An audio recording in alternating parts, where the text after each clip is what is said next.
Science, technology, engineering, mathematics, STEM.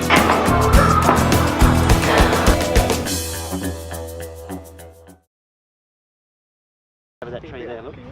That's it, that's it.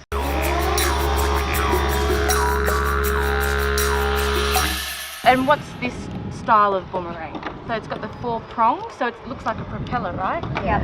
So that's very similar to what you see on planes and the helicopter, which gives it that lift. I was very surprised to learn that one of the biggest events in the world came from Aboriginal Australia. Isn't it amazing? A man named David Unicorn, it turns out he created the shears and he also created the propellers, which surprisingly enough were based on the aerodynamics of a boomerang from Australia. If they do come back to you, don't try and grab it like that, because you're going to probably hurt your hands. If they do come back, snap it like a crocodile. So my name's Jeanette Boland, I'm a Detective Sergeant with the Australian Federal Police. I brought my team here today to encourage the Indigenous youth to look at forensic work as a career opportunity. So it's one-times envelope said to contain a document and make-up items. Australian Border Force officers were alerted to Mr. Moon's arrival as he had a warning on his passport as possibly committing money laundering. Okay, so what we're going to do, guys, is we're going to deconstruct this item. We're going to do some cool little activities, and at the end we're going to come to a conclusion on what Mr. Moon was doing and why this random envelope was in his belongings. Completing with my name? I'm either going to arrest him or let him go depending on what this test comes back. This is a critical part that we do. We have to do it properly. Someone else's liberty is at stake if I get this wrong.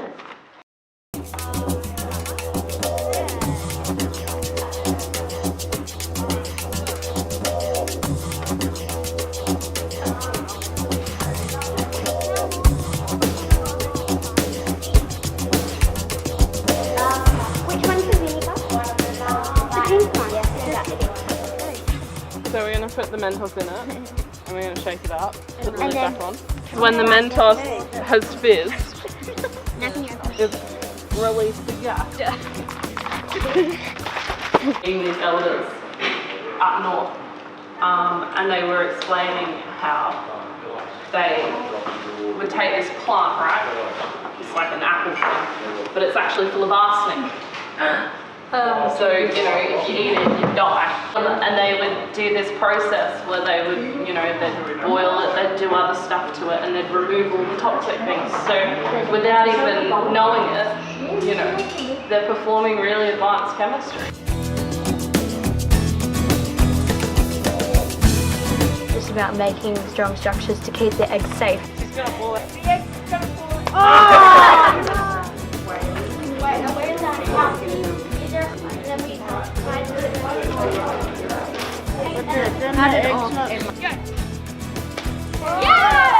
It's about like noticing what you've done wrong and going and thinking what you can do if you were to do it again. Righto,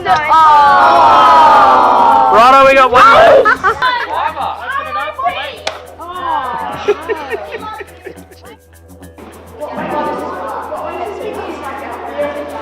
rings that are together, and you've got to try and pull them apart. So you can get weird little spears coming from.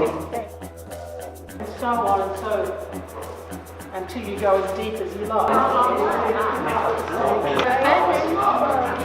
What's the difference between that point there and halfway there?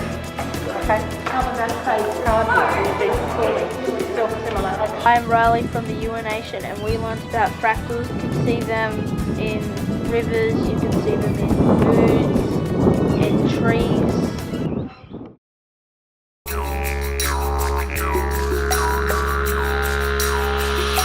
Other blankets, possums made of possums. Aboriginal Australia, we all settle differences. Anyone had a qualm or a quarrel with someone, you had to work it out, settle it out in front of all the camp and also your neighbouring camps. We throw these in the flocks of pigeons.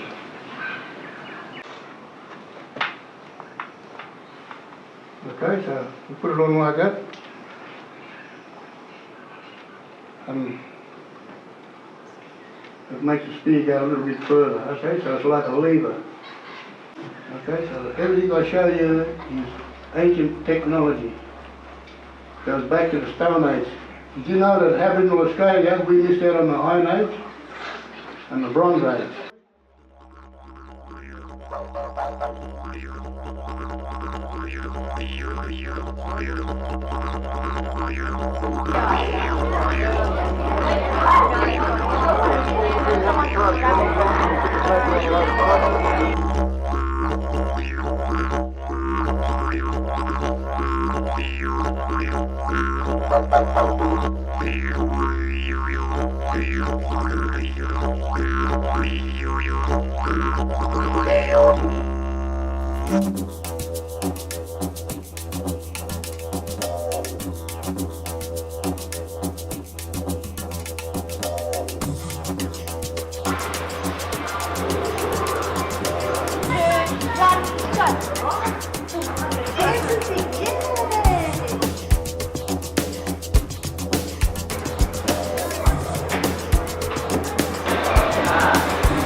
The Barunga statement was quite a very important event in the development of the Parliament and in the development of Aboriginal people, particularly in outback Australia. We have two Indigenous members of the Senate. Senator Dodson is a man born in Broome, Western Australia.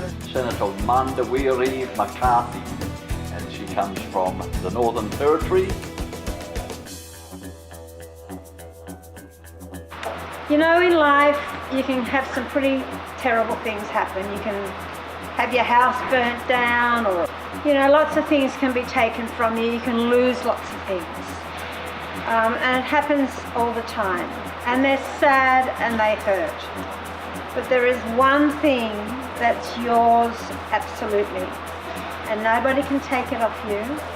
And the way in which you deal with this thing really is important, and that's education.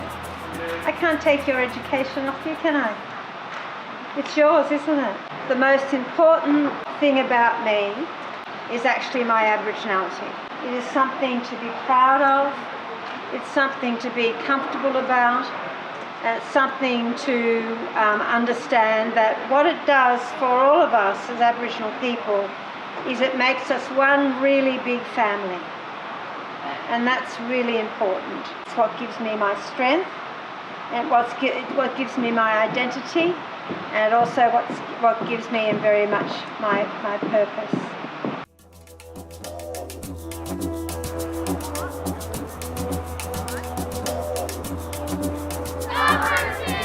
First of all, welcome to the Aboriginal 10 Embassy, everyone. We've actually been here for 45 years. They came here on the 26th of January 1972. The fire is symbolic. Now, some of our people who marched here and stood here and camped here, they're deceased now, and we have a right, an obligation and a responsibility to make sure that we pass on this knowledge and feel it in our hearts. And hopefully that somebody here will go away and be our doctors, be our dentists, be our scientists. Along that journey, you need to have your culture with you.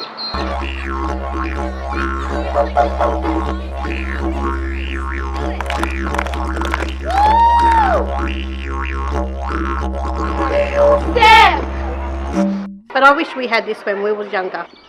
Science is fun.